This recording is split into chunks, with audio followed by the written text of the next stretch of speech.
Hello everyone and welcome to another video on our ever-increasing amount of videos on our channel. Now, the big news to discuss before we get started, apart from the fact that I recorded this whole video without turning on my microphone, so this is the second time I'm recording it, but that's the biggest news. But the biggest news to discuss before we get started is that Frank Lampard has been sacked. Roman Abramovich has pulled the trigger on yet another manager, and I think that this sums up how Jamie, a Chelsea fan, is feeling at this decision. I want to die. Anyway, based on how long it takes us to get our videos out usually, by the time you're watching this, Frank Lampard's sacking is already ancient history, and another 3 billion managers have already come and gone. Well, let's get into the start of the video now, because this intro has already been going on for longer than Chelsea Board's tolerance span for their managers. So, who is my team of the year for the year just gone, 2020? And just letting you know that some of these picks might be quite controversial, so please don't sentence me to death in the comments, because, yeah, just... Goalkeeper, Kepa Arrizabalaga. I'm just kidding. Don't worry. Calm down. I've just realised it's basically a weekly tradition to make a Kepa joke on this channel. Poor Kepa. Okay, moving on. My real pick is Carl Darlow, a man who has been absolutely unreal for Newcastle this campaign. I guess it would make you look good if your side had an average of 402 shots faced per game. But not only is Darlow the best shot stopper at Newcastle, he's probably the greatest attacking threat for them as well, with the amount of goals that their attackers usually score.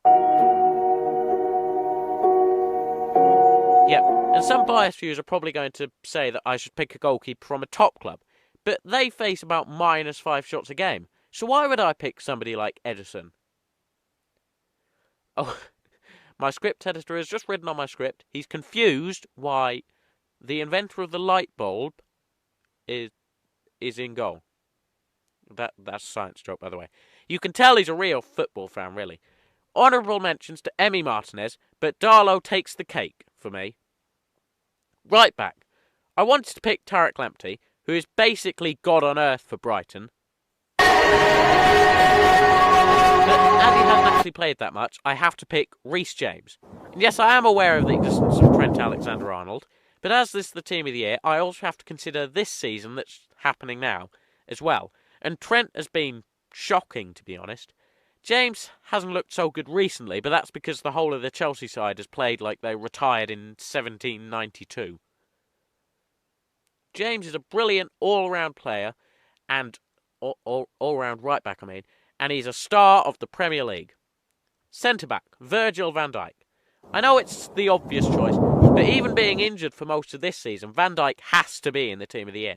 He's so much of a brick in defence that Merseyside builders sometimes try to build houses out of him. Hello, is this the Van Dijk household? Yeah, well, we're building a new house, and we were looking for a new type of brick you had called Virgil.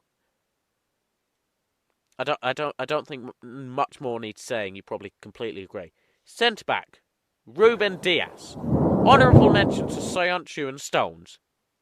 But this young defender, Ruben Dias, has become an almost instant hit at Man City, and he's made a huge impression since his arrival in the summer. He may only have been around for the later parts of the year, but he has turned Man City's defence from a leaky pipe to a less leaky pipe. He's even made John Stones look better, and that's some feat. I have to say that you're fine when you're not really fine, but you just can't get into it because they would never understand. Left back, Luca Digne. This is genuinely a really hard pick because I really don't think that there are that many standout left backs in the Premier League. I think Chilwell is overrated, and Andy Robertson is not even in the conversation. So Digne it is. A very consistent and confident left back, and yeah, just go with him. Right mid/wing, Mohamed Salah. Okay, I'm sorry, I didn't want to put him in this team because, I don't really like him. I don't know why. But I succumbed to the pressure. Mohamed Salah is, at the time of the recording, the league's top goal scorer and nearly got the Golden Boot last season. And I've got written on my script by Matthew, my script editor, how can you play football while wearing a Golden Boot? I really should have got somebody who actually knew something about football. Anyway, also, he's meant to be Anyway, I also know he's meant to be a winger, but this can be a 4-4-2 formation. I'm going to turn him into a right mid now. I can change that because I am in control. Yeah, enough with the resource memes. Honourable mention to Riyad Mahrez, but I can't deny Salah's stats. Central midfielder, Bruno Fernandes. Bruno Fernandes. Sorry, Manchester United fans. So you have chosen. Anyway, he's just another one where I just can't ignore his stats. He's carried Manchester United time and time again, and God only knows what they would do without him. Yeah, honourable mention to Kevin De Bruyne. I can almost hear it dawning on everyone that means De Bruyne is not my other midfield pick. And that means De Bruyne is not in the team of the year. Hello, is this the airport? Well, I've just said something on YouTube, and it's pretty bad. So I'm gonna have. So if I have to leave the country quickly, can you do that? Can I book that? Yeah, okay, that's great. Thanks. Just a one-way ticket, please. Okay, bye. Central midfielder, Yves Bissouma. Okay, yes, I accept this is the most biased decision since Manchester United scored a 90-plus 10-minute equaliser in 10 minutes of stoppage time v Brighton. Sorry, I don't even want to think about that. Yeah, but I think a lot of people underestimate just how good Yves Bissouma is. Not only can he score an absolute banger, he is also so strong that he has a separate gravitational field.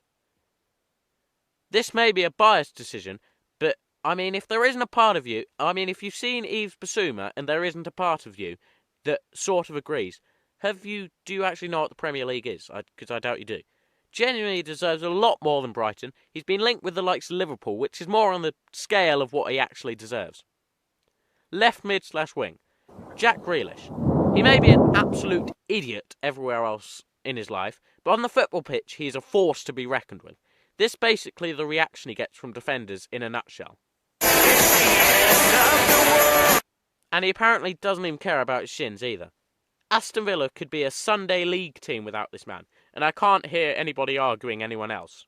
Honourable mentions to Son, but it just has to be Grealish. Striker, Harry Kane. The only person on this list who our script editor has heard of. Honestly, why did I not employ somebody who knew something about football? Honourable mentions go to Jamie Vardy, but he doesn't quite make the cut, and also he's a million years old. So, yeah. Every English striker in the universe has been on fire this season. Even Glenn Murray has probably been... Oh no, actually, he's still been rubbish. I'm only kidding, we love Glenn Murray. Anyway, Harry Kane's having the best season ever with a ludicrous amount of assists and goals, as well as a relationship with Heung-min Son on an extreme level. No more needs to be said. Striker, Danny Ings. No, he hasn't really been doing quite as well this season, mainly down to injury, but he's been the unexpected star of the year. And the unexpected star of the year is Danny Ings. Hi. The ultimate striker and a Southampton legend. Okay, and that does conclude the video now. Some of you may have noticed that it was me doing the editing today, and this time there is an exciting reason. Jamie is working on the 100 sub special. Now on that note, we're working towards 100 subs at the moment, and at the time of the recording, we're really, really close. So if you could subscribe, you might make the difference to us getting to 100 subs. And if you do happen to be watching when we've gone past 100 subs, do subscribe anyway, because, yeah, we could always do with more subscribers. Also, if you enjoyed, leave a comment down below on who would be in your team of the year. And I would like to thank, first of all, Matthew for editing the script. And I'd like to thank you for watching, and I hope you have a great day.